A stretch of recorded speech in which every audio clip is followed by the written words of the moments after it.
Rosa Blanca de Verde. Parte 1. Nuestra viejita, su nombre, Rosa Blanca de Verde, de la cual seguro nadie podría precisar sus años. De muy baja estatura, con una vitalidad tremenda, esa que da una vida de trabajo duro en medio del campo, oriunda de uno de los pueblitos junto al mar de Centroamérica.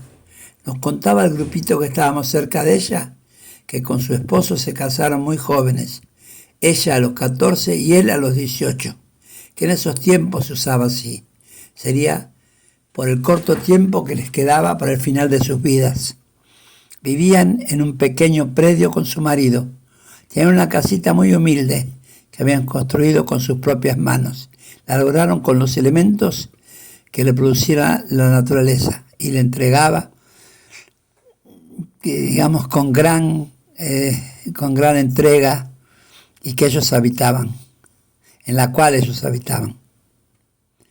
Su marido era como un toro, con una fuerza y una voluntad tremenda para todo. No había nada que en su ambiente no pudiera realizar. Si era necesario, se prodigaba con gran esfuerzo, pero él, por su tenacidad, al final lo lograba.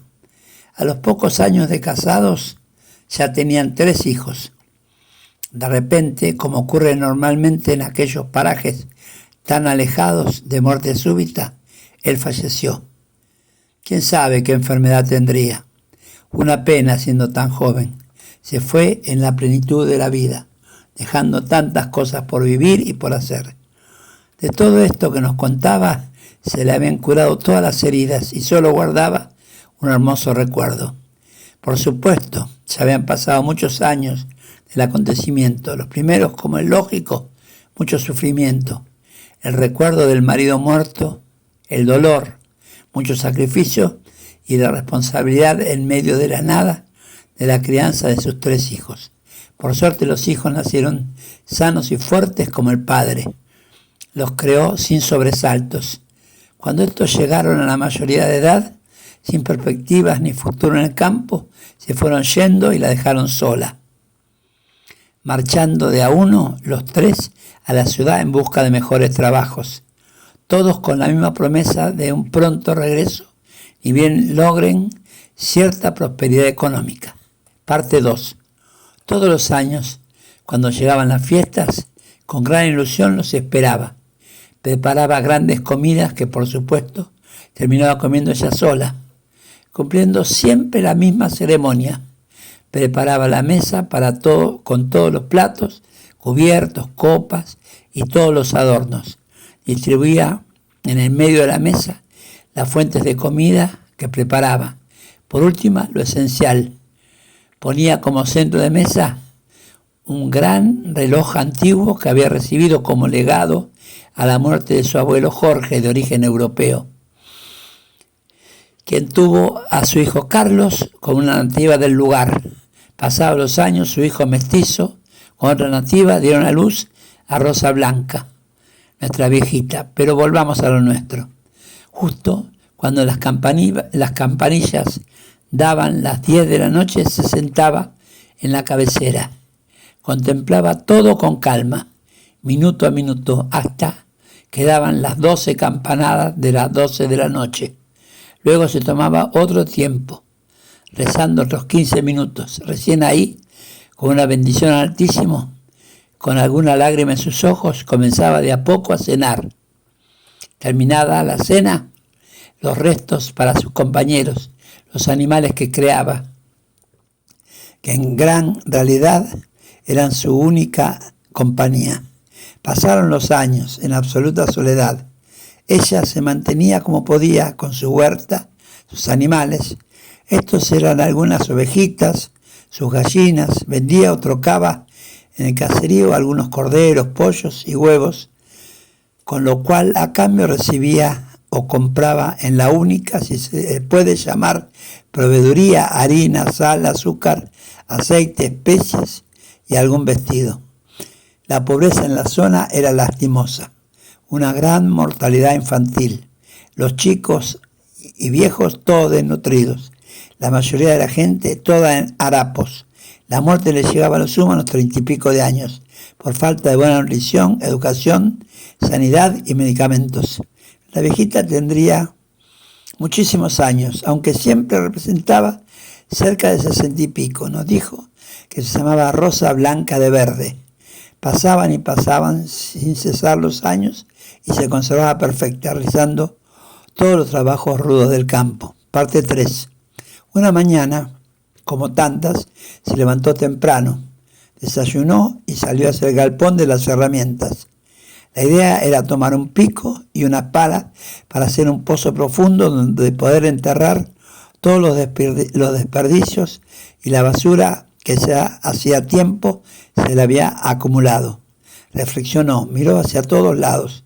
Luego se alejó lo suficiente de su casa, a unos 200 metros aproximadamente. El motivo de la distancia era no tener que pasar por el malestar de los olores desagradables de esta basura descompuesta. Tomaba dicha actitud, vaya a saber si algún perro o animal salvaje buscando algo que comer en la hediondez del sector, con sus hocicos, sus patas y sus uñas, lo destapase y quedasen dicha basura y olores en la superficie. Por lo tanto, al estar alejado, el pozo a una buena distancia no llegaría si se diera esta posibilidad. Dichos olores hediondos a su casa, eligió el lugar. Le pareció apropiado comenzarlo entre medio de dos grandes rocas. Trató con la pala, pero como la superficie estaba muy dura, por una gran cantidad de pequeñas rocas a medio enterrar, dejó la pala y empezó con el pico hasta que fue descubriendo y sacando las pequeñas rocas que impedían profundizar hacia abajo. El pozo que ideó era de un diámetro de aproximadamente 1 metro. Despejadas las piedras, tomó la pala y comenzó a cavar. Cuando había llegado aproximadamente a 80 centímetros de profundidad, el terreno comenzó nuevamente a ponerse duro y era imposible avanzar con la pala. Golpeaba contra algo muy duro. Se enojó pensando, otra roca tan grande y tan profunda, y lo que le costaría sacar semejante roca que cubría, por lo visto, todo el diámetro del pozo.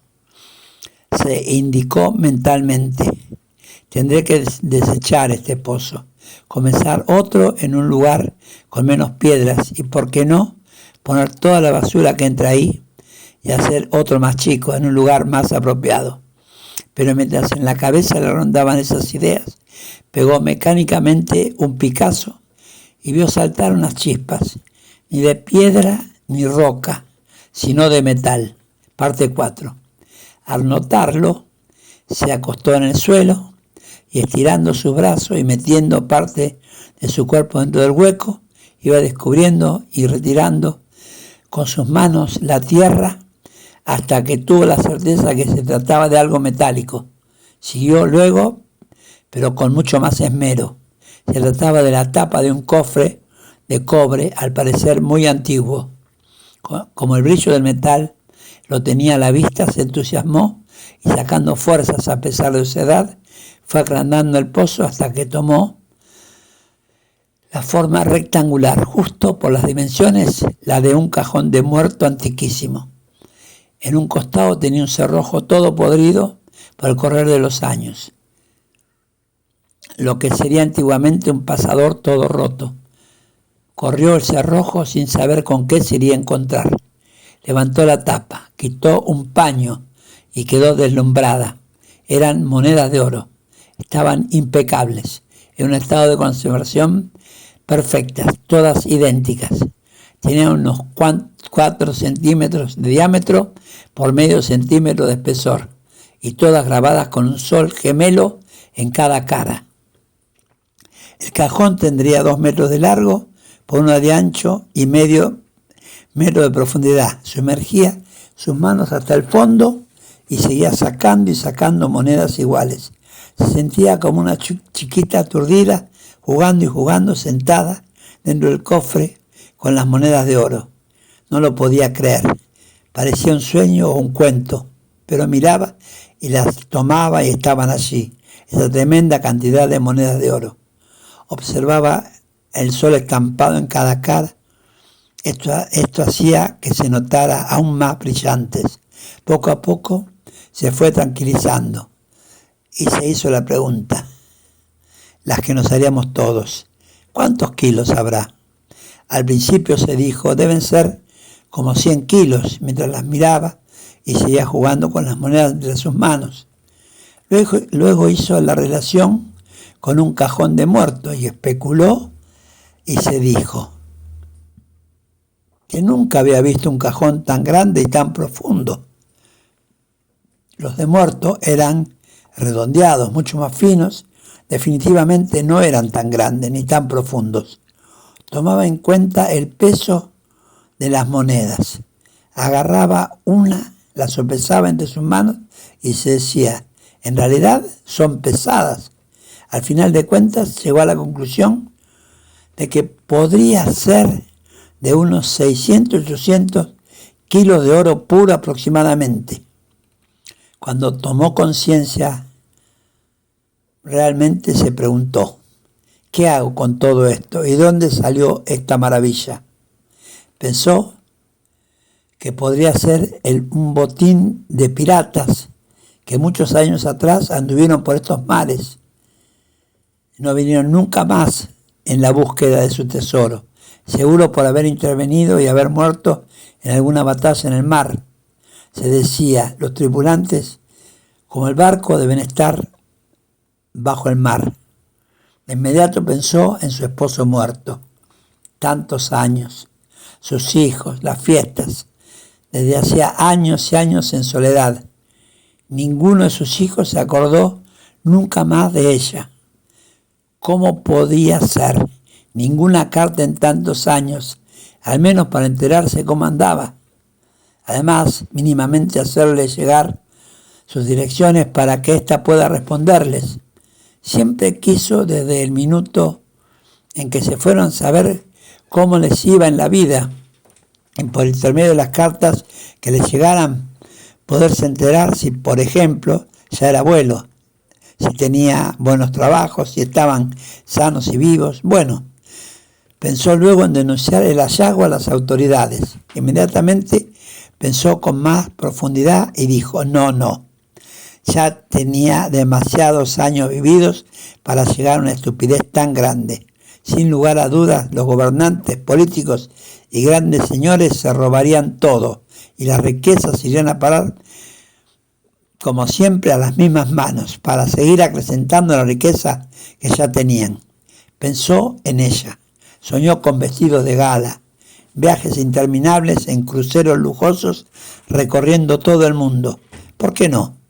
Ella tenía derecho a finas joyas para realzar su pequeña figura, concurrir a fiestas y banquetes lujosas, compartiendo momentos con gente fina y elegante. Reflexionaba, cuando uno tiene mucho, pero mucho dinero, es bien visto por todo el mundo.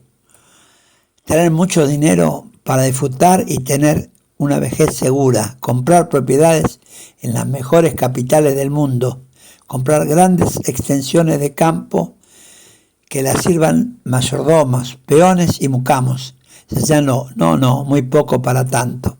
Habrá algo más importante, que me llene más, que me haga más feliz. Cerró los ojos, meditó y tomó conciencia pura y le vino a su mente esta pregunta. ¿Por qué motivo Dios le había mandado todo esto? Su cabeza le hizo un clic.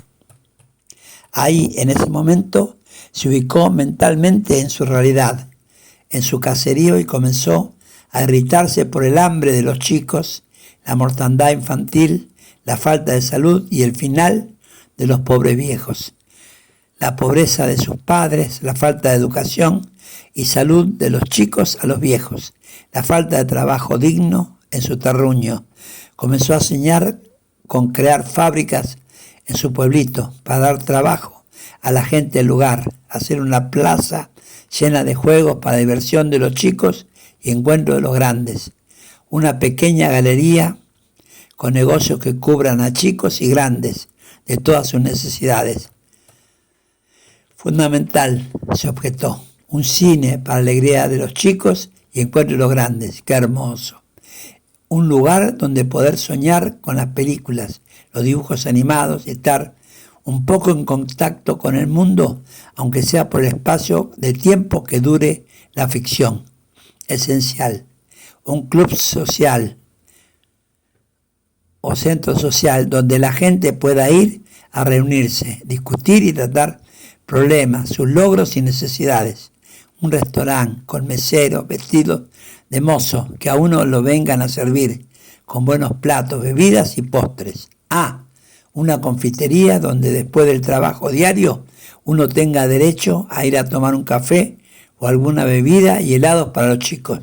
Qué hermoso sería crear una iglesia para que todos puedan ir a conversar con Dios. Acá en el pueblito, incluso sin necesidad de cura, seguro, si la logramos, Dios vendría a visitarnos.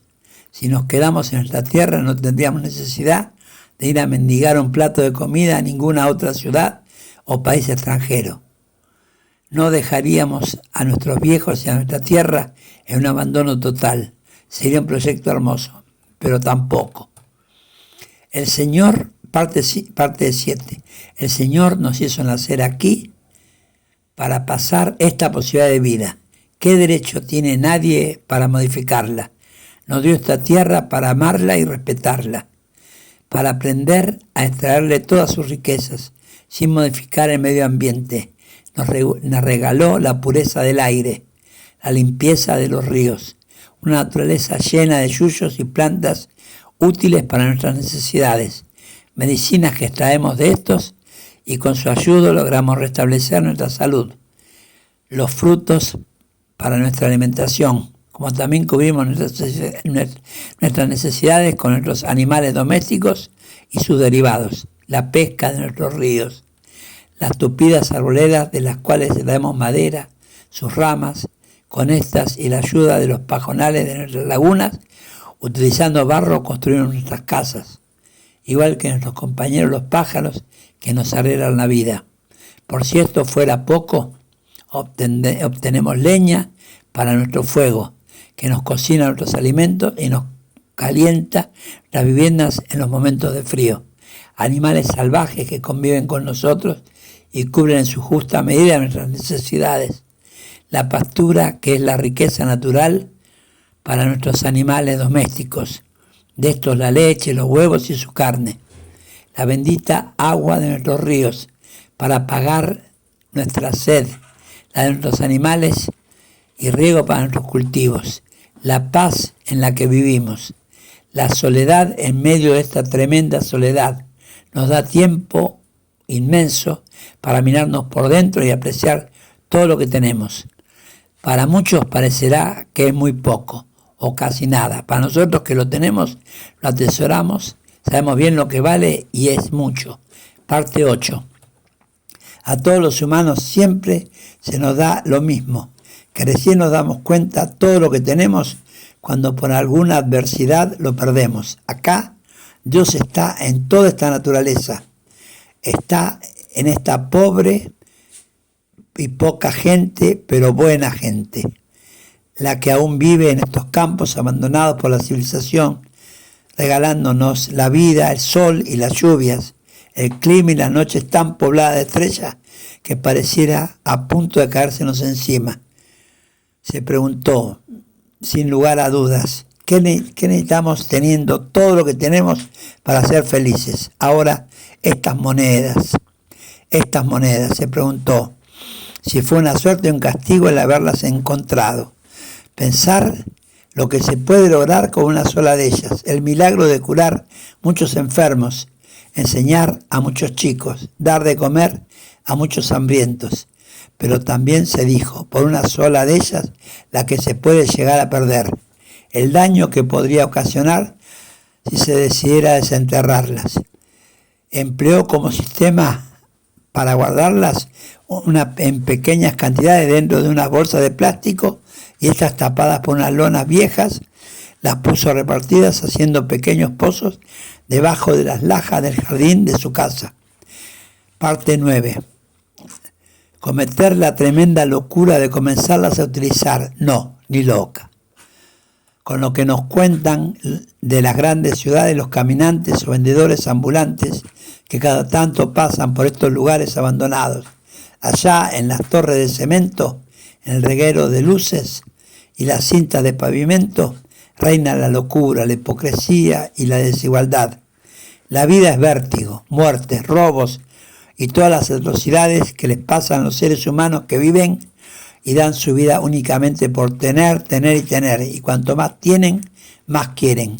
Gastan su vida lastimosamente, exclusivamente para acaparar bienes, muchas veces innecesarios, viviendo en forma extremadamente egoísta, matándose o pisoteándose como ganado para tomar el espacio o lo del otro.